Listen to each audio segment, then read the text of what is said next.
दोस्तों, आपके सामने एक चार्ट दिख रहा है। इस चार्ट को अगर आपने समझ लिया, सीख लिया और अच्छे से दिमाग में उतार लिया तो यकीन मानिए आप टेंसेस के मास्टर बन जाओगे और खुद तो क्या दूसरों को भी सिखाओगे। दोस्तों, इस दुनिया में जितने भी सेंटेंसेस बोले जाते हैं 99% सेंटेंसेस इन्हीं 12 टेंसेस के किसी न किसी बॉक्स में पढ़ते हैं। तो यानी कि अगर हम इन 12 टेंसेस के बॉक्सेस के इस चार्ट को अच्छी तरह से सीख लें तो हम इस दुनिया के 99% वाक्यों को आसानी से इंग्लिश में बोल सकते हैं। दोस्तों, इस वीडियो में टेंसेस की सारी चीज़ें कवर की गई हैं। कौन कौन से टेंसेस में कौन कौन सी हेल्पिंग वर्ब्स लगेंगी और मेन वर्ब अपने किस फॉर्म में आएगा, नेगेटिव सेंटेंसेस कैसे बनाना है, इंटेरोगेटिव सेंटेंसेस कैसे बनाना है, ये सारी चीज़ें कवर की गई हैं। दोस्तों, इस वीडियो को पूरा देखने के बाद एक बच्चा भी टेंस सीख जाएगा, क्योंकि मैं टेंसेस को एकदम लॉजिक से सिखाने वाला हूँ। शर्त बस इतनी सी है कि इस वीडियो को आपको पूरी देखनी होगी, एकदम अंत तक। तो चलिए वीडियो शुरू करते हैं। दोस्तों, बहुत से लोगों को लगता है कि टाइम को ही टेंस कहा जाता है, मगर यह बात 100% रॉन्ग है। टेंस असल में टाइम और वर्क का कॉम्बिनेशन है। जैसा कि आप चार्ट में भी देख सकते हैं कि एक तरफ टाइम का कॉलम है तो दूसरी तरफ वर्क का रो है। टाइम 3 तरह के होते हैं। पहला प्रेजेंट यानी कि वर्तमान समय, जिसके अंतर्गत ऐसे वाक्य आते हैं जिनके अंत में है, हो या हूं लगा रहता है। जैसे वह दौड़ती है, हम लोग खेल रहे हैं, तुम खा चुके हो, मैं 2 घंटों से पढ़ रहा हूं इत्यादि। आप देख सकते हैं कि ये सभी वाक्य है, हैं, हो या हूं से खत्म हो रहे हैं। ये सभी वर्तमान समय के वाक्य हैं। दूसरा समय होता है पास्ट यानी कि भूतकाल, यानी कि बीता हुआ समय, जिसके अंतर्गत ऐसे वाक्य आते हैं जिनके अंत में सामान्यतः था, थे, थी इत्यादि लगा रहता है। जैसे वह दौड़ती थी, हम लोग खेल रहे थे, तुम खा चुके थे, मैं 2 घंटों से पढ़ रहा था इत्यादि। और तीसरा समय होता है फ्यूचर यानी कि भविष्यकाल, यानी कि आने वाला समय, जिसके अंतर्गत ऐसे वाक्य आते हैं जिनके अंत में गा, गे, गी इत्यादि लगा रहता है। जैसे वह दौड़ेगी, हम लोग खेल रहे होंगे, तुम खा चुके होगे, मैं 6 बजे से पढ़ रहा होऊंगा इत्यादि। चलिए, ये तो हो गई टाइम की बात। आइए अब हम वर्क को समझते हैं कि टेंसेस की भाषा में वर्क कितने टाइप्स के होते हैं। जैसा कि आप चार्ट में देख सकते हैं कि वर्क टोटल 4 तरह के होते हैं। पहला इंडेफिनिट, दूसरा कॉन्टिन्यूअस, तीसरा परफेक्ट और चौथा परफेक्ट कॉन्टिन्यूअस। वैसे तो वर्क मेनली 2 ही तरह के होते हैं, कॉन्टिन्यूअस और परफेक्ट। इन्हीं दोनों वर्क से 2 और तरह के वर्क निकलते हैं, इंडेफिनिट और परफेक्ट कॉन्टिन्यूअस। तो अगर आप पहले कॉन्टिन्यूअस और परफेक्ट को समझ जाते हैं तो इंडेफिनिट और परफेक्ट कॉन्टिन्यूअस को आप बहुत ही आसानी से समझ जाएंगे। तो सबसे पहले हम कॉन्टिन्यूअस को समझते हैं। दोस्तों, कॉन्टिन्यूअस का मतलब होता है जारी। इसीलिए कॉन्टिन्यूअस वर्क में ऐसे वाक्य आते हैं जिनमें काम प्रेजेंट में कॉन्टिन्यू मीन्स जारी है यानी कि हो रहा है, या पास्ट में यानी कि बीते हुए समय में कॉन्टिन्यू था यानी कि हो रहा था, या फिर फ्यूचर में यानी कि आने वाले समय में कॉन्टिन्यू रहेगा यानी कि हो रहा होगा। इसीलिए पहचान के रूप में कंटिन्यूअस वर्क के वाक्यों में रहा, रही, रहे इत्यादि शब्द जरूर आते हैं। जैसे मैं खा रहा हूं, या मैं खा रहा था, या मैं खा रहा होऊंगा इत्यादि। चलिए अब हम परफेक्ट वर्क को समझते हैं। दोस्तों, परफेक्ट का मतलब होता है पूर्ण यानी कि कंप्लीट। इसीलिए परफेक्ट वर्क में ऐसे वाक्य आते हैं जिनमें काम प्रेजेंट में यानी कि वर्तमान समय में परफेक्ट यानी कि पूरा हो चुका है, या पास्ट में यानी कि बीते हुए समय में परफेक्ट यानी कि पूरा हो चुका था, या फिर फ्यूचर में यानी कि भविष्य में परफेक्ट यानी कि पूरा हो चुका होगा। पहचान के रूप में परफेक्ट वर्क के वाक्यों में सामान्यतः चुका, चुकी, चुके इत्यादि शब्द आते हैं। जैसे मैं खा चुका हूं, या मैं खा चुका था, या मैं खा चुका रहूंगा इत्यादि। दोस्तों, इन 2 तरह के वर्क कॉन्टिन्यूअस और परफेक्ट से हमें 2 और तरह के वर्क मिलते हैं। पहला जो दोनों ही हो, परफेक्ट भी और कॉन्टिन्यूअस भी, यानी कि परफेक्ट कॉन्टिन्यूअस, और दूसरा जो दोनों ही ना हो, ना तो परफेक्ट और ना ही कंटिन्यूअस। इस तरह के वर्क को हम इंडेफिनिट कहते हैं। दोस्तों, इन दोनों में से आइए सबसे पहले हम परफेक्ट कॉन्टिन्यूअस वर्क को अच्छी तरह समझते हैं। दोस्तों, परफेक्ट कॉन्टिन्यूअस ऐसा क्यों कहा गया? क्योंकि इसके अंतर्गत ऐसे वाक्य आते हैं जो थोड़े से पूरे यानी कि थोड़े से परफेक्ट हो चुके हैं और अभी भी जारी यानी कि कंटिन्यू है। ऐसा कैसे हो सकता है, इसको समझिए। जैसे मैं आपसे कहूं मैं पढ़ रहा हूं, तो ये काम सिर्फ कंटिन्यू है यानी कि जारी है। इससे ये पता नहीं चलता कि पढ़ने का काम कुछ पूरा हुआ भी है कि नहीं।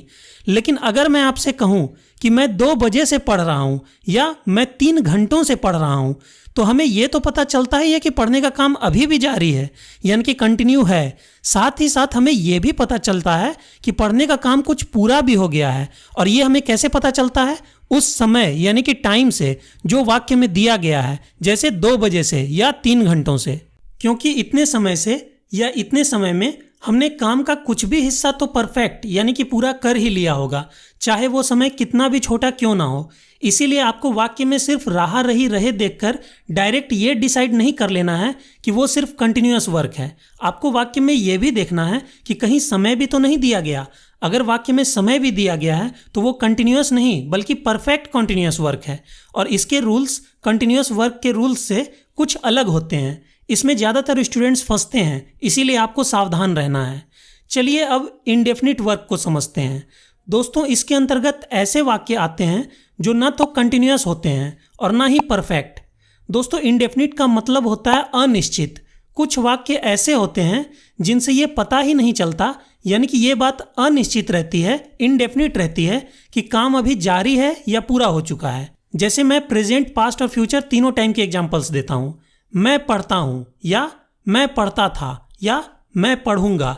इन वाक्यों को देखने से ये पता ही नहीं चलता, यानी कि ये बात इनडेफिनिट है कि काम कंटिन्यू है, था या रहेगा, या फिर काम परफेक्ट हो चुका है, था या रहेगा।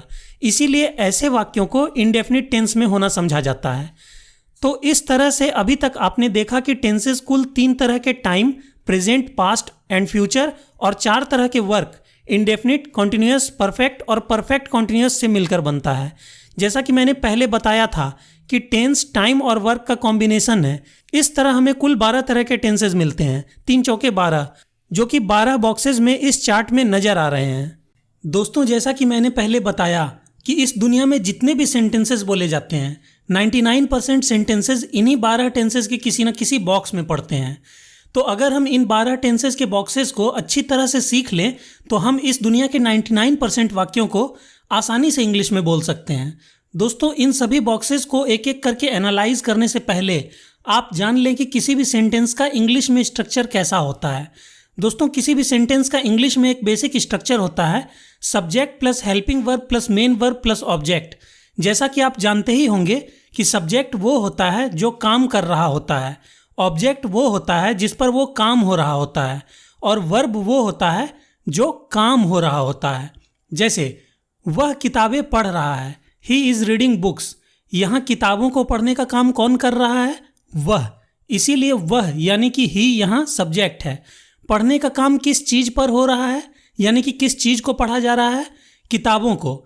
इसीलिए किताबें यानी कि बुक्स यहाँ ऑब्जेक्ट है, और काम क्या हो रहा है? पढ़ने का। इसीलिए रीडिंग यहाँ वर्ब है। दोस्तों, वर्ब्स भी 2 तरह के होते हैं। पहला मेन वर्ब यानी कि मुख्य क्रिया, जो मेन काम को दिखाता है, जैसे eat, drink, play, run, read etcetera. और दोस्तों, इनके 5 फॉर्म्स होते हैं जिन्हें V1, V2, V3, V4 और V5 से इंडिकेट किया जाता है। जैसे वर्ब ईट की 5 फॉर्म्स होती हैं, eat, ate, eaten, eating, eats. और दोस्तों, दूसरे तरह के वर्ब्स होते हैं हेल्पिंग वर्ब्स, जो मेन वर्ब की हेल्प करते हैं टेंसेस दिखाने में। इसके अंतर्गत do, does, did, is, am, are, was, were, has, have, had, shall, will जैसे वर्ड्स आते हैं। दोस्तों, हेल्पिंग वर्ब्स को हमेशा मेन वर्ब के पहले रखा जाता है। इसीलिए इंग्लिश में हमारा बेसिक सेंटेंस स्ट्रक्चर होता है subject plus helping verb plus main verb plus object. दोस्तों, ये एक बेसिक स्ट्रक्चर है। मैं बेसिक क्यों कह रहा हूँ? क्योंकि कुछ सेंटेंसेस ऐसे हो सकते हैं जिनमें ऑब्जेक्ट ना हो, कुछ सेंटेंसेस ऐसे हो सकते हैं जिनमें हेल्पिंग वर्ब ना हो, और कुछ सेंटेंसेस ऐसे भी हो सकते हैं जिनमें ना तो हेल्पिंग वर्ब हो और ना ही ऑब्जेक्ट। लेकिन किसी भी सेंटेंस में सब्जेक्ट और मेन वर्ब का होना एकदम जरूरी है, वरना वो सेंटेंस ही नहीं कहलाएगा। इन बातों को मैं आपको कुछ एग्जाम्पल्स की मदद से समझाता हूँ। जैसे शी इज़ कुकिंग फूड, वह खाना पका रही है। यहाँ subject, helping verb, main verb और ऑब्जेक्ट सभी हैं। दूसरा एग्जाम्पल देखिए, शी इज़ स्लीपिंग, वह सो रही है। यहाँ ऑब्जेक्ट नहीं है, सिर्फ सब्जेक्ट, हेल्पिंग वर्ब और मेन वर्ब है। अगला एग्जाम्पल देखिए, शी प्लेज फुटबॉल, वह फुटबॉल खेलती है। यहाँ सब्जेक्ट, मेन वर्ब और ऑब्जेक्ट तो हैं, लेकिन हेल्पिंग वर्ब नहीं है। अब एक लास्ट एग्जाम्पल देखिए, शी रन्स, वह दौड़ती है। यहाँ ना तो कोई हेल्पिंग वर्ब है और ना ही कोई ऑब्जेक्ट, सिर्फ सब्जेक्ट है और मेन वर्ब है। लेकिन दोस्तों बोलचाल में ज़्यादातर सेंटेंसेस ऐसे होते हैं जिनमें सब्जेक्ट, ऑब्जेक्ट, हेल्पिंग वर्ब और मेन वर्ब सभी होते हैं। इसीलिए इंग्लिश में किसी भी सेंटेंस का एक बेसिक स्ट्रक्चर माना जाता है subject plus helping verb plus main verb plus object. दोस्तों सब्जेक्ट और ऑब्जेक्ट में हमें कोई परेशानी नहीं होती। वाक्य का जो सब्जेक्ट और ऑब्जेक्ट होगा उसे हम इंग्लिश में लिख देंगे। ये टेंसेस के अनुसार नहीं बदलते हैं। स्टूडेंट्स को परेशानी होती है हेल्पिंग वर्ब और मेन वर्ब में कि किस टेंस में कौन सी हेल्पिंग वर्ब आएगी और मेन वर्ब अपने किस फॉर्म में आएगा, क्योंकि ये टेंसेस के अनुसार बदल जाते हैं। इसी बात को हम इस टेंस चार्ट में सीखेंगे। तो आइए अब हम एक एक करके इन सभी बॉक्सेस को एनालाइज करते हैं और इन सभी 12 तरह के टेंसेस को एक एक करके सीखते हैं। सबसे पहले हम बात करते हैं प्रेजेंट टाइम के इनडेफिनिट वर्क की, यानी कि इस वाले बॉक्स की। चूंकि ये प्रेजेंट टाइम का इनडेफिनिट वर्क है इसीलिए हम इसे प्रेजेंट इंडेफिनिट टेंस कहते हैं। इसके अंतर्गत ऐसे वाक्य आते हैं जो प्रेजेंट में इनडेफिनिट हैं, यानी कि जिनसे ये पता ही नहीं चलता कि काम अभी कंटिन्यू है या परफेक्ट हो चुका है। बस स्वभावतः या सामान्यतः हुआ काम होता है, हमें बस इतना पता रहता है। जैसे मैं फुटबॉल खेलता हूँ, वह गाना गाती है, तुम चाय पीते हो इत्यादि। पहचान के रूप में वाक्यों के अंत में ता है, ती है, ते हैं, ता हूँ, ती हूँ या ते हो लगा रहता है। दोस्तों प्रेजेंट इंडेफिनिट टेंस में हम वर्ब की फर्स्ट फॉर्म यूज़ करते हैं। सिर्फ आपको ये बात ध्यान रखनी है कि अगर हमारा सब्जेक्ट ही, शी, इट या कोई भी सिंगुलर नाउन है तो वर्ब के साथ एस या ईएस लग जाता है। दोस्तों इस टेंस के अफर्मेटिव सेंटेंसेस में तो कोई हेल्पिंग वर्ब भी नहीं लगती। दोस्तों अफर्मेटिव सेंटेंसेस सकारात्मक वाक्यों को बोला जाता है जिनमें नहीं शब्द नहीं आता है, जैसे वह पढ़ता है, वह सोता है। नेगेटिव सेंटेंसेस नकारात्मक वाक्यों को बोला जाता है जिनमें नहीं शब्द जरूर आता है, जैसे वह नहीं पढ़ता है, वह नहीं सोता है। और इंटेरोगेटिव सेंटेंसेस प्रश्नवाचक वाक्यों को बोला जाता है जिनमें कोई प्रश्न पूछा गया होता है, जैसे क्या वह पढ़ता है, क्या वह सोता है इत्यादि। दोस्तों इंटेरोगेटिव सेंटेंसेस के अंत में एक क्वेश्चन मार्क जरूर लगाना होता है, इस बात का आप ध्यान रखिएगा।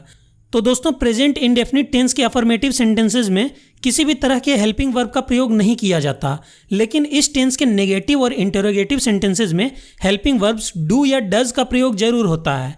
डज का प्रयोग ही, शी, इट या एनी सिंगुलर नाउन के साथ होता है और बाकी सभी सब्जेक्ट्स के साथ डू का प्रयोग होता है। एग्जाम्पल्स देखिए, मैं किताबें पढ़ता हूँ, सब्जेक्ट यहाँ मैं है, मैं के लिए आई का प्रयोग होगा। चूंकि ये प्रेजेंट इंडेफिनिट का अफर्मेटिव सेंटेंस है तो यहाँ कोई भी हेल्पिंग वर्ब नहीं लगेगी। मेन वर्ब है पढ़ता हूँ, इसके लिए रीड का प्रयोग होगा।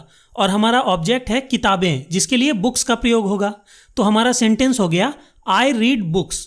दूसरा एग्जाम्पल देखिए, मैं किताबें नहीं पढ़ता हूँ। ये प्रेजेंट इंडेफिनिट का एक नेगेटिव सेंटेंस है क्योंकि इसमें नहीं शब्द लगा हुआ है, इसीलिए इसमें तो हेल्पिंग वर्ब का प्रयोग जरूर होगा।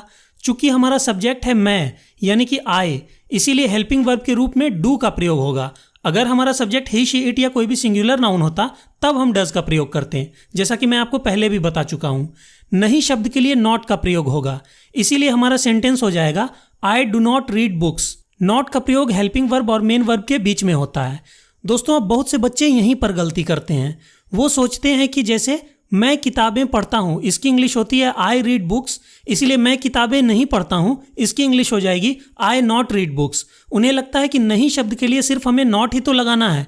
दोस्तों ये एक बहुत बड़ी मिस्टेक है और यही तो आपको टेंसेज में सीखना है। भले ही इसके अफर्मेटिव सेंटेंसेस में कोई भी हेल्पिंग वर्ब ना आती हो, लेकिन किसी भी सेंटेंस के नेगेटिव और इंटरोगेटिव सेंटेंसेस में हेल्पिंग वर्ब्स जरूर आती है। जैसे कि यहाँ पर हेल्पिंग वर्ब डू जरूर आएगी और हमारा करेक्ट सेंटेंस होगा I do not read books, मैं किताबें नहीं पढ़ता हूँ।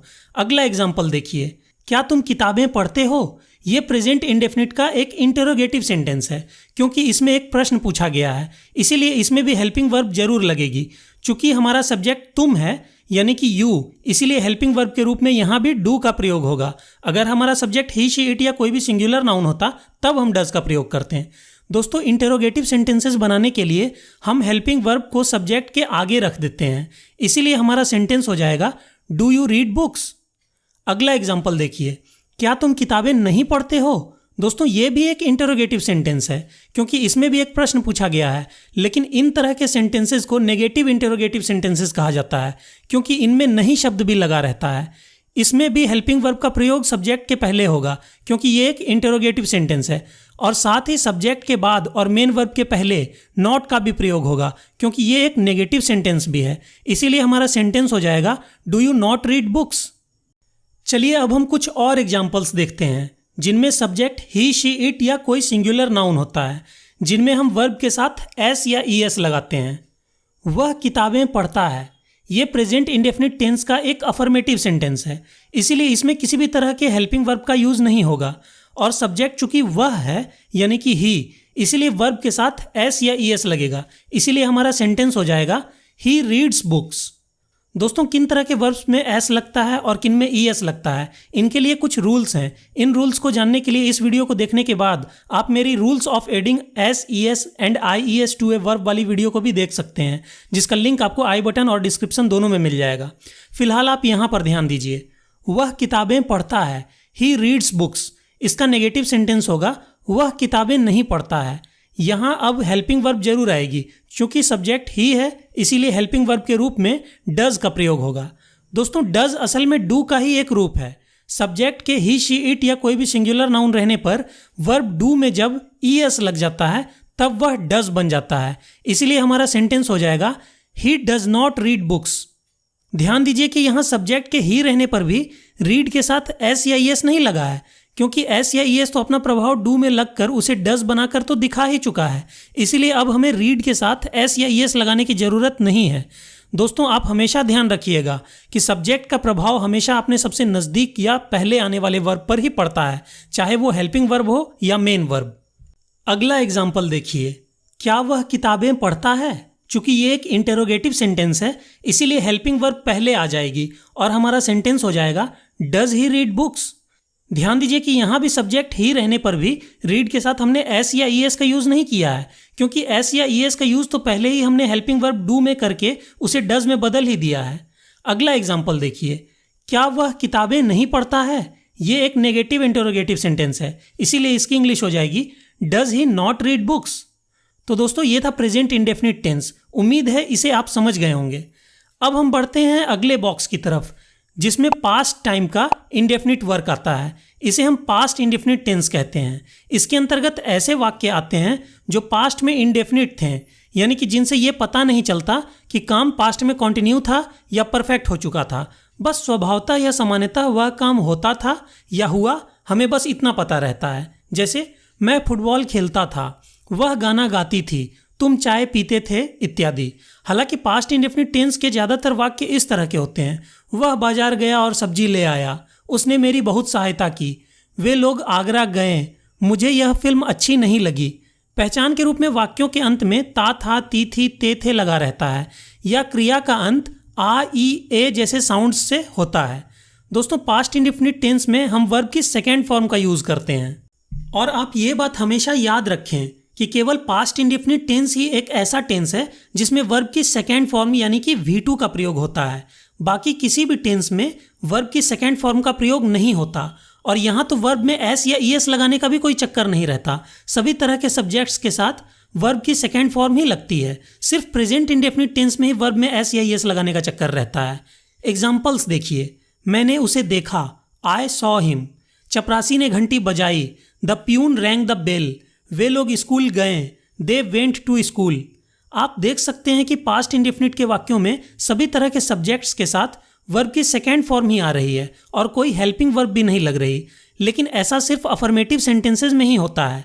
इसके नेगेटिव और इंटेरोगेटिव सेंटेंसेज में हेल्पिंग वर्ब डिड का प्रयोग जरूर होगा, और डिड चूंकि डू का ही सेकेंड फॉर्म है, इसीलिए सब्जेक्ट के साथ डिड के रूप में वर्ब की सेकेंड फॉर्म तो यूज हो ही जाएगी। इसीलिए अब मेन वर्ब अपने सेकेंड फॉर्म में नहीं रहेगा, बल्कि वो अपने बेस फॉर्म यानी कि फर्स्ट फॉर्म में वापस आ जाएगा। ये बहुत ध्यान देने वाली बात है। इसे एग्जाम्पल्स के माध्यम से समझिए। जैसे तुमने उसे देखा, यू सॉ हिम। ये पास्ट इंडेफिनिट का एक अफर्मेटिव सेंटेंस है, इसीलिए हेल्पिंग वर्ब का प्रयोग नहीं हुआ। इसका नेगेटिव सेंटेंस होगा तुमने उसे नहीं देखा। इसकी इंग्लिश होगी you did not see him. Negative sentence रहने के कारण इसमें हेल्पिंग वर्ब डिड आया है, और चूंकि अब पास्ट इंडेफिनिट टेंस को शो करने के लिए डू की सेकेंड फॉर्म डिड लग ही चुकी है, तो अब हमारा मेन वर्ब सॉ अपनी बेस फॉर्म यानी कि फर्स्ट फॉर्म सी में बदल गया है।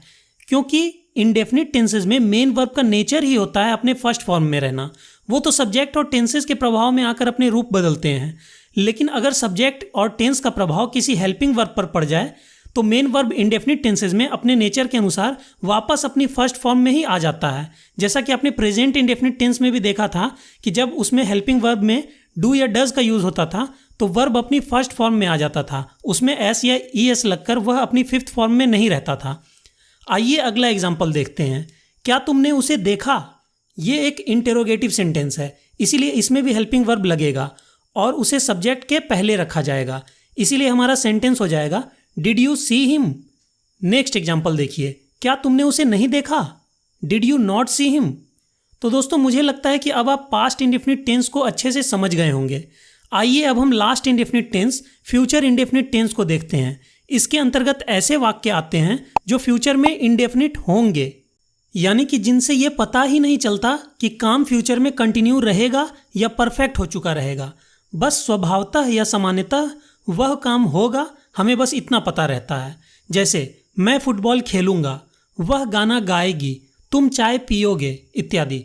पहचान के रूप में क्रिया के अंत में गागेगी इत्यादि लगा रहता है। दोस्तों आपने प्रेजेंट इंडेफिनिट और पास्ट इंडेफिनिट टेंसेज के अफर्मेटिव सेंटेंसेज में देखा था कि उनमें हेल्पिंग वर्ब्स का प्रयोग नहीं होता था, सिर्फ उनके नेगेटिव और इंटरोगेटिव सेंटेंसेज में ही हेल्पिंग वर्ब्स का प्रयोग होता था। मगर फ्यूचर इंडेफिनिट टेंस के सभी तरह के सेंटेंसेज में, चाहे वो अफर्मेटिव हो, नेगेटिव हो या इंटेरोगेटिव हो, सभी में हेल्पिंग वर्ब का प्रयोग जरूर होता है। वास्तव में सिर्फ प्रेजेंट इंडेफिनिट और पास्ट इंडेफिनिट टेंसेस के अफर्मेटिव सेंटेंसेस को छोड़कर बाकी सभी तरह के टेंसेस के अफर्मेटिव सेंटेंसेस में भी हेल्पिंग वर्ब्स का प्रयोग जरूर होता है। यानी कि अब मैं आगे जो भी टेंसेस आपको सिखाऊंगा उन सभी में, सभी तरह के सेंटेंसेस में मेन वर्ब के पहले हेल्पिंग वर्ब भी जरूर आएगा। फिलहाल हम फ्यूचर इंडेफिनिट टेंस को देखते हैं। इनमें हेल्पिंग वर्ब के रूप में फ्यूचर टेंस को दिखाने के लिए शैल या विल का प्रयोग होता है। आई और वी के साथ शैल का यूज होता है और बाकी सभी सब्जेक्ट्स के साथ विल का यूज होता है। हालांकि मॉडर्न इंग्लिश में अब सभी तरह के सब्जेक्ट्स के साथ विल ही लगा दिया जाता है, लेकिन फिर भी फॉर्मल इंग्लिश में अभी भी आई और वी के साथ शैल का यूज होता है। दोस्तों यहाँ पर आप एक बात समझिए और नोट कीजिए कि शैल या विल हेल्पिंग वर्ब का प्रयोग फ्यूचर टेंस को दिखाने के लिए किया जाता है।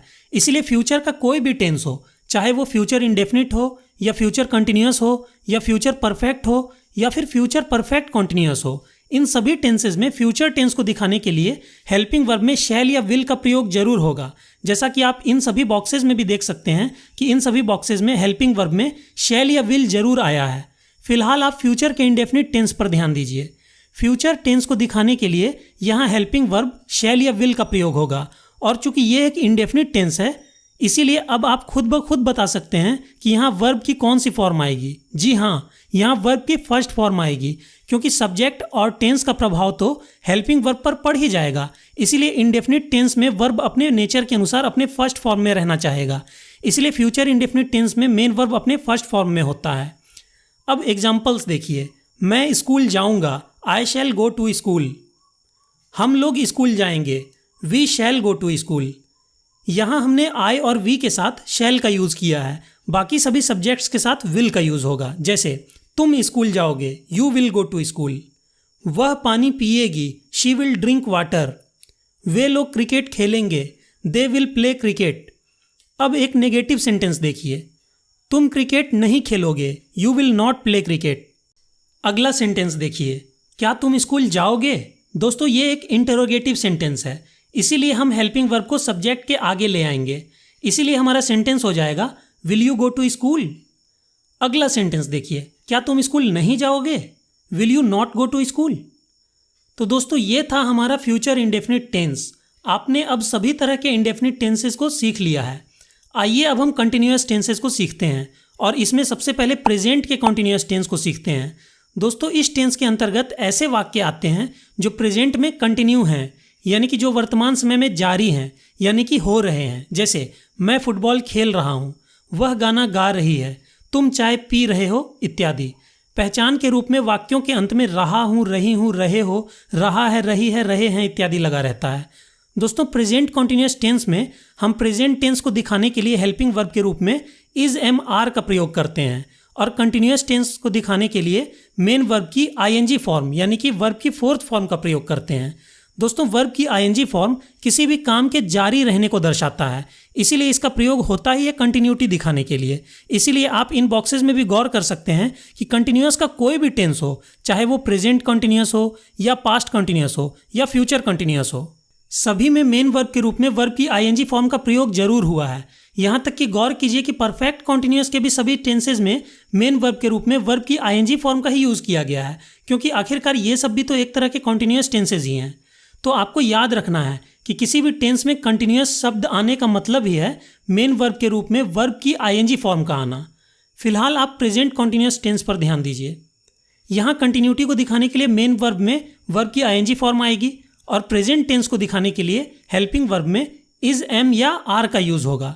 दोस्तों एम का यूज़ सिर्फ आई के साथ होता है, इज का प्रयोग सिंगुलर नंबर वाले सब्जेक्ट्स यानी कि एक वचन के साथ होता है, और आर का प्रयोग प्लूरल नंबर वाले सब्जेक्ट्स यानी कि बहुवचन के साथ होता है, और यू के साथ प्रेजेंट कॉन्टिन्यूअस टेंस में हमेशा आर का ही यूज़ होता है।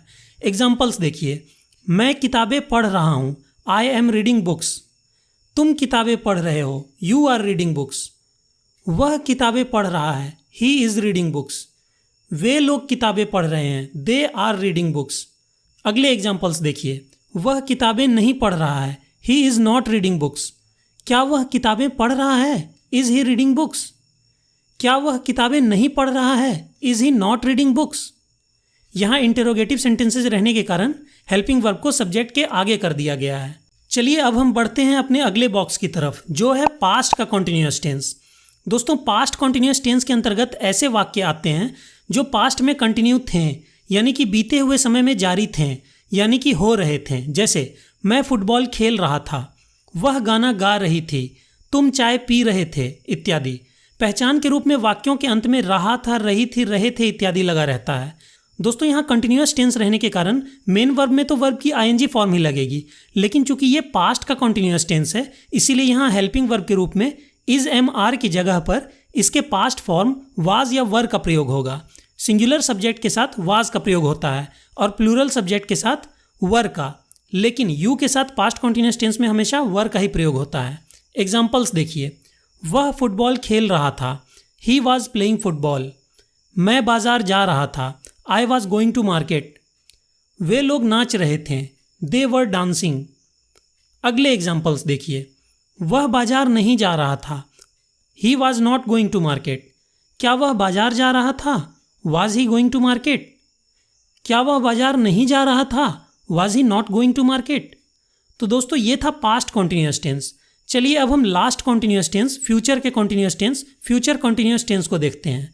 दोस्तों इसके अंतर्गत ऐसे वाक्य आते हैं जो फ्यूचर में कंटिन्यू रहेंगे, यानी कि आने वाले समय में जारी रहेंगे, मतलब भविष्य में हो रहे होंगे।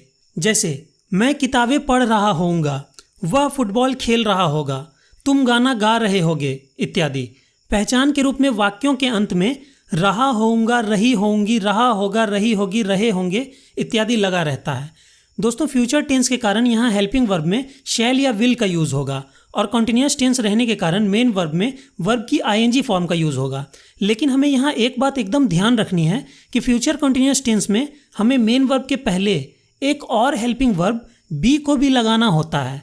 ये बात एकदम दिमाग में बैठा लीजिए। अधिकतर स्टूडेंट्स इसमें गलती करते हैं, वो बी लगाना भूल जाते हैं। और दोस्तों फ्यूचर कॉन्टिन्यूअस ही एकमात्र ऐसा टेंस है जिसमें हेल्पिंग वर्ब बी का प्रयोग अपने बेस फॉर्म में होता है। एग्जाम्पल्स देखिए, वह खाना बना रही होगी, she will be cooking food. वह खाना नहीं बना रही होगी, she will not be cooking food. दोस्तों जब किसी सेंटेंस में दो हेल्पिंग वर्ब्स होते हैं तो उसका नेगेटिव बनाने के लिए हम नॉट को दोनों हेल्पिंग वर्ब्स के बीच में लगाते हैं, जैसा कि हमने यहाँ विल और बी के बीच में नॉट लगाया है। नेक्स्ट एग्जाम्पल देखिए, क्या तुम कल 10 बजे सो रहे होगे, will you B sleeping at 10 PM tomorrow. क्या तुम कल 10 बजे नहीं सो रहे होगे, will you not be sleeping at 10 PM tomorrow. दोस्तों जब भी किसी सेंटेंस में एक से ज़्यादा हेल्पिंग वर्ब्स होते हैं तब हम इंटेरोगेटिव सेंटेंसेस बनाने के लिए सिर्फ एक पहले आने वाले हेल्पिंग वर्ब जो सब्जेक्ट के पास में रहता है सिर्फ उसे ही सब्जेक्ट के आगे रखते हैं। जैसा कि आप लास्ट के इन दोनों एग्जाम्पल्स में देख सकते हैं, सिर्फ विल को ही के आगे रखा गया है, बी को नहीं। तो दोस्तों सभी तरह के कॉन्टिन्यूअस टेंसेस को हमने समझ लिया। आइए अब हम परफेक्ट टेंसेस को समझते हैं। सबसे पहले हम प्रेजेंट के परफेक्ट टेंस को समझते हैं। दोस्तों इसके अंतर्गत ऐसे वाक्य आते हैं जो प्रेजेंट में परफेक्ट हो चुके हैं, यानी कि जो काम वर्तमान समय में पूरे हो चुके हैं। जैसे मैं फुटबॉल खेल चुका हूँ, वह गाना गा चुकी है, तुम चाय पी चुके हो इत्यादि। पहचान के रूप में वाक्यों के अंत में चुका हूँ, चुकी हूँ, चुके हो, चुका है, चुकी है, चुके हैं इत्यादि लगा रहता है। दोस्तों इस टेंस में मेन वर्ब के रूप में वर्ब की थर्ड फॉर्म का यूज होता है और हेल्पिंग वर्ब के रूप में हैज़ या हैव का यूज होता है। ही, शी, इट या एनी सिंगुलर नाउन के साथ हैज़ का यूज होगा और बाकी सभी सब्जेक्ट्स के साथ हैव का यूज होगा। दोस्तों यहाँ एक नोट करने वाली बात यह है कि किसी भी तरह के परफेक्ट टेंस में, चाहे वो परफेक्ट हो या परफेक्ट कंटिन्यूअस, हेल्पिंग वर्ब में हैज़, हैव या हैड का प्रयोग जरूर होता है। जैसा कि आप चार्ट में भी देख सकते हैं, परफेक्ट और परफेक्ट कंटिन्यूअस के प्रेजेंट, पास्ट और फ्यूचर सभी टेंसेज में हेल्पिंग वर्ब के रूप में हैज़, हैव या हैड जरूर आया है। आपको ये याद रखना है कि परफेक्ट शब्द आने का मतलब ही है हेल्पिंग वर्ब में हैज़, हैव या हैड का आना। अब दूसरी बात नोट कीजिए कि नॉर्मल परफेक्ट टेंसेज में, चाहे वो प्रेजेंट परफेक्ट हो, पास्ट परफेक्ट हो या फिर फ्यूचर परफेक्ट टेंस हो, इन सभी में मेन वर्ब की थर्ड फॉर्म का प्रयोग जरूर होता है। लेकिन ऐसा परफेक्ट कॉन्टिन्यूअस टेंसेज में नहीं होता। परफेक्ट होने के कारण यहाँ हेल्पिंग वर्ब में तो हैज़, हैव या हैड का यूज होता है, लेकिन कंटिन्यूअस रहने के कारण मेन वर्ब में यहाँ वर्ब की आईएनजी फॉर्म लग जाती है। दोस्तों मैं आपको यहाँ पर एक छोटी सी बात और बता दूं कि हैज़, हैव और हैड में वर्ब की बेस फॉर्म हैव होती है और जब हम इसमें एस या ईएस जोड़ देते हैं तो यह हैज़ में बदल जाती है, यानी कि हैव प्लस एस या es is equal to has. मतलब हैज़, हैव का ही एस या ईएस फॉर्म है, इसीलिए हैज़ का यूज़ ही, शी, इट या एनी सिंगुलर नाउन के साथ होता है। और दोस्तों हैड असल में हैज़ या हैव का पास्ट फॉर्म है, इसीलिए प्रेजेंट के परफेक्ट टेंस में हम हैज़ या हैव का यूज़ करते हैं और पास्ट के परफेक्ट टेंस में हम इसके पास्ट फॉर्म हैड का यूज़ करते हैं। चलिए फिलहाल हम प्रेजेंट परफेक्ट टेंस के कुछ एग्जांपल्स को देखते हैं। मैं फुटबॉल खेल चुका हूँ, आई हैव प्लेड फुटबॉल। वह ऑफिस जा चुका है, he has gone to office. वह ऑफिस नहीं जा चुका है या वह ऑफिस नहीं गया है, दोनों एक ही बात है। He has not gone to office. क्या तुम काम पूरा कर चुके हो, have you completed the work. क्या तुम काम पूरा नहीं कर चुके हो या क्या तुमने काम पूरा नहीं किया है, दोनों एक ही बात है। Have you not completed the work.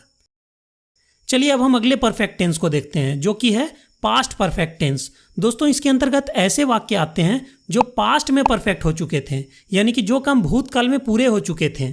जैसे मैं फुटबॉल खेल चुका था, वह गाना गा चुकी थी, तुम चाय पी चुके थे इत्यादि। पहचान के रूप में वाक्यों के अंत में चुका था, चुकी थी, चुके थे इत्यादि लगा रहता है। चूंकि परफेक्ट टेंस है इसीलिए मेन वर्ब में वर्ब की थर्ड फॉर्म का यूज होगा और चूंकि पास्ट का परफेक्ट टेंस है इसलिए हेल्पिंग वर्ब में पास्ट टेंस को शो करने के लिए हैज़ या हैव का पास्ट फॉर्म हैड का प्रयोग होगा सभी तरह के सब्जेक्ट्स के साथ। एग्जाम्पल्स देखिए। मैं फुटबॉल खेल चुका था, आई हैड प्लेड फुटबॉल। वह ऑफिस जा चुका था, he had gone to office. वह ऑफिस नहीं जा चुका था या वह ऑफिस नहीं गया था, दोनों एक ही बात है। He had not gone to office. क्या तुम काम पूरा कर चुके थे, had you completed the work. क्या तुम काम पूरा नहीं कर चुके थे या क्या तुमने काम पूरा नहीं किया था, दोनों एक ही बात है। Had you not completed the work. चलिए अब हम last perfect tense future perfect tense को समझते हैं। दोस्तों इसके अंतर्गत ऐसे वाक्य आते हैं जो फ्यूचर में परफेक्ट हो चुके होंगे, यानी कि जो काम भविष्य में पूरे हो चुके होंगे। जैसे मैं फुटबॉल खेल चुका होऊंगा, वह ऑफिस जा चुका होगा, तुम कल इस समय तक आगरा पहुंच चुके होगे, वे लोग रविवार तक काम पूरा कर चुके होंगे इत्यादि। पहचान के रूप में वाक्यों के अंत में चुका होऊंगा, चुकी होंगी, चुका होगा, चुकी होगी, चुके होंगे इत्यादि लगा रहता है। चूंकि ये परफेक्ट टेंस है तो मेन वर्ब में वर्ब की थर्ड फॉर्म ही लगेगी, साथ ही हेल्पिंग वर्ब में हैव का भी यूज होगा।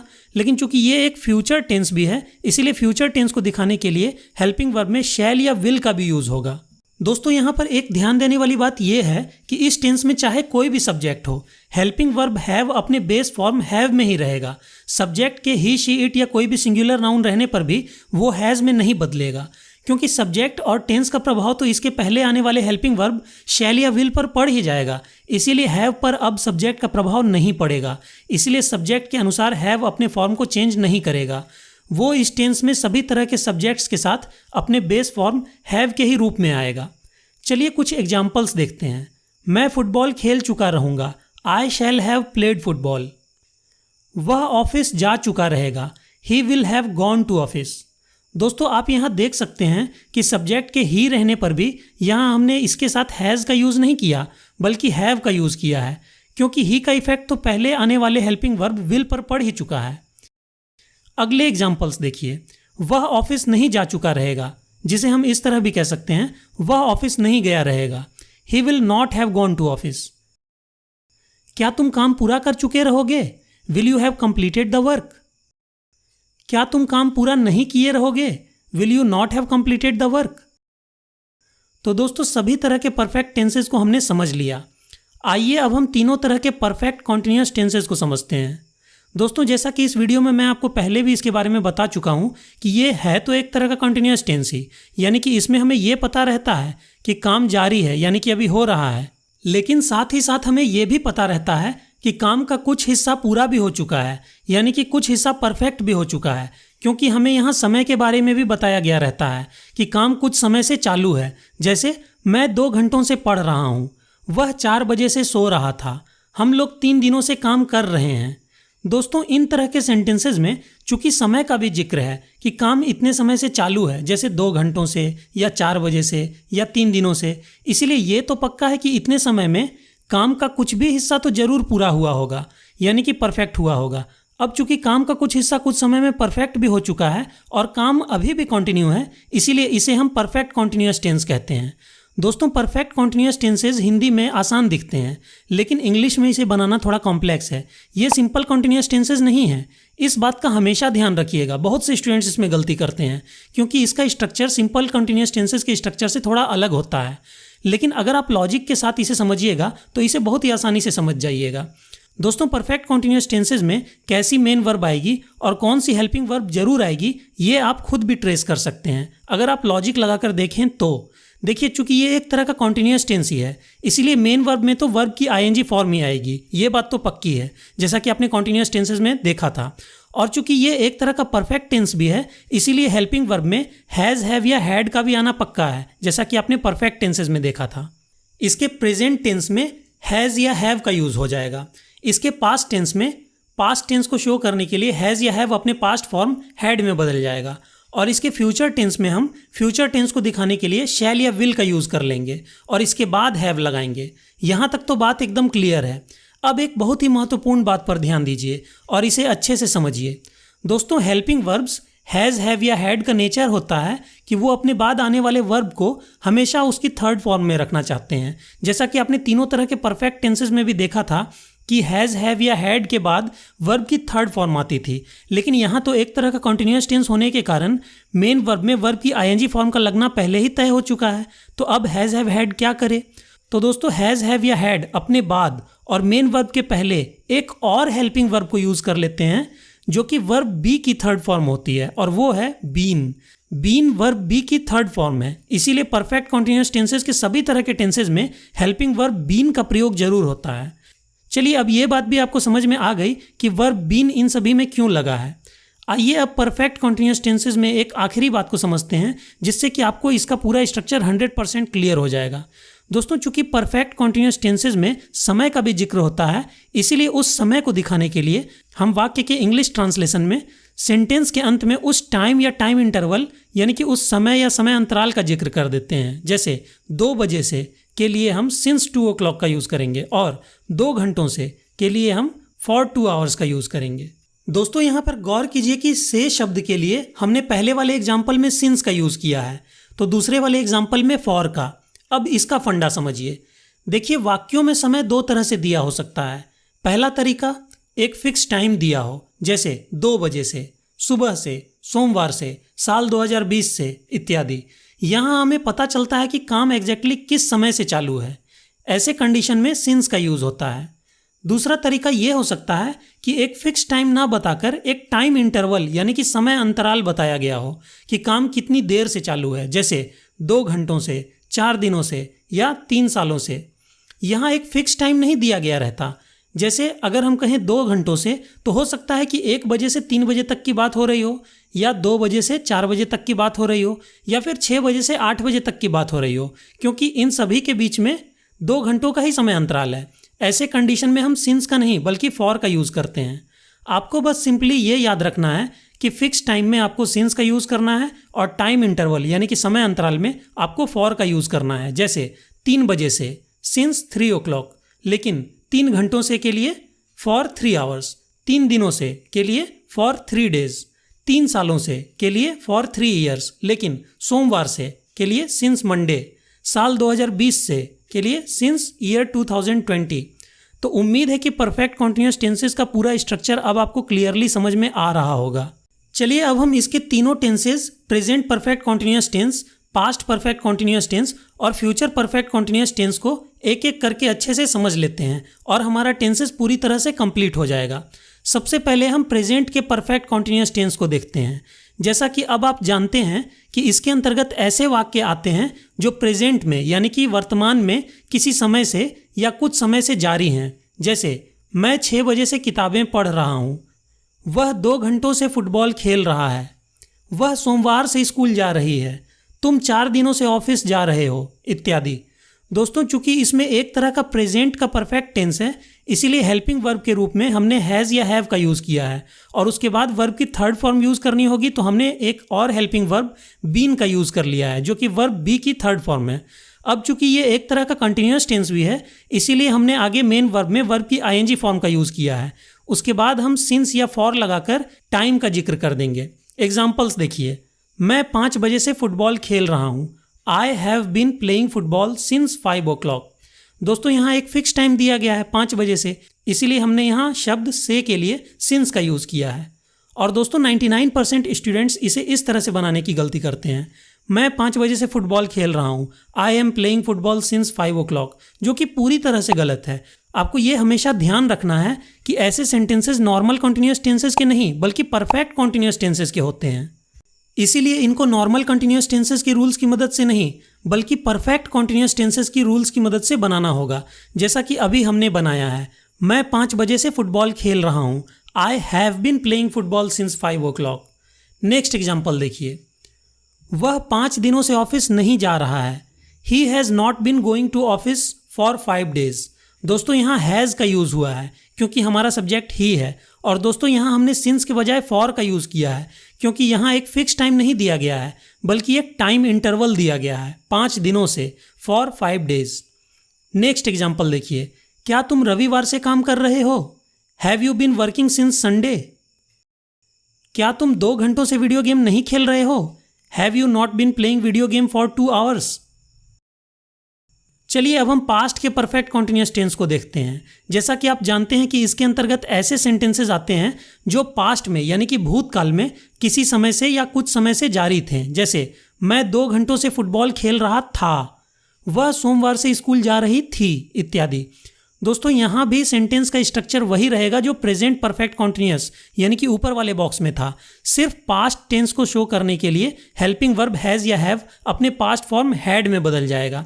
एग्जाम्पल्स देखिए, मैं 5 बजे से फुटबॉल खेल रहा था, I had been playing football since 5 o'clock। वह 5 दिनों से ऑफिस नहीं जा रहा था, he had not been going to office for 5 days। क्या तुम रविवार से काम कर रहे थे, had you been working since Sunday. क्या तुम 2 घंटों से वीडियो गेम नहीं खेल रहे थे, had you not been playing video game for 2 hours। चलिए अब हम last tense future perfect continuous tense को देखते हैं। हालांकि इस टेंस के वाक्य रेयरली ही यूज किए जाते हैं, लेकिन फिर भी इसे सीख लेते हैं। दोस्तों, इसके अंतर्गत ऐसे वाक्य आते हैं जो फ्यूचर यानी कि भविष्य में किसी समय से या कुछ देर से हो रहे होंगे। जैसे मैं कल 5 बजे से फुटबॉल खेल रहा होऊंगा, क्या तुम रविवार से काम कर रहे होगे, इत्यादि। दोस्तों, इस टेंस के भी वाक्यों का सेंटेंस स्ट्रक्चर वही होगा, बस फ्यूचर टेंस को इंडिकेट करने के लिए हम एक और हेल्पिंग वर्ब शैल या विल का यूज़ कर लेंगे। इस बॉक्स में जगह की कमी रहने के कारण मैंने सिर्फ विल लिखा है। अब चूंकि सब्जेक्ट और टेंस का इफेक्ट तो शैल या विल पर पड़ ही गया, इसीलिए हैज़ हैव हैड सिर्फ अपने बेस फॉर्म हैव में ही रहेगा। एग्जाम्पल्स देखिए, मैं 5 बजे से फुटबॉल खेल रहा होऊंगा। आप इसे इस तरह से बनाएंगे, I shall have been playing football from 5 o'clock। दोस्तों, आप यहाँ सिंस के बजाय फ्रॉम का यूज़ देखकर चौंक गए होंगे।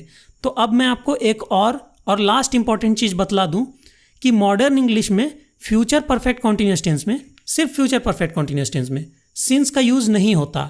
इस टेंस में फिक्स टाइम को दिखाने के लिए सिंस के बदले फ्रॉम का यूज होता है, लेकिन फॉर के लिए ऐसी कोई बात नहीं है।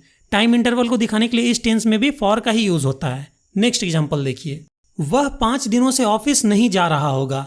ही will not have been going to office for 5 days। क्या तुम रविवार से काम कर रहे होगे? Will you have been working from Sunday. क्या तुम 2 घंटों से वीडियो गेम नहीं खेल रहे होगे? Will you not have been playing video game for 2 hours। तो दोस्तों, अब आप सभी 12 तरह के टेंसेस को सीख चुके हैं। आप इस टेंस चार्ट की एक स्क्रीनशॉट ले लीजिए और इसे दिमाग में बिठा लीजिए। उम्मीद है ये वीडियो आपको पसंद आई होगी। आपको ये वीडियो कैसी लगी मुझे कमेंट करके जरूर बताएं। अगर अच्छी लगी हो तो इस वीडियो को लाइक करना बिल्कुल ना भूलें और उन लोगों तक ज़्यादा से ज़्यादा शेयर करें जो इंग्लिश सीखना चाहते हो। और अगर आप इंग्लिश हाईवे चैनल पर नए हैं तो आने वाले वीडियो लेक्चर्स के नोटिफिकेशंस पाने के लिए इस चैनल को अभी सब्सक्राइब करके बेल आइकन को दबाकर ऑल नोटिफिकेशंस को जरूर ऑन कर लें। तो guys, see you in the next video lecture. तब तक के लिए गुड बाय।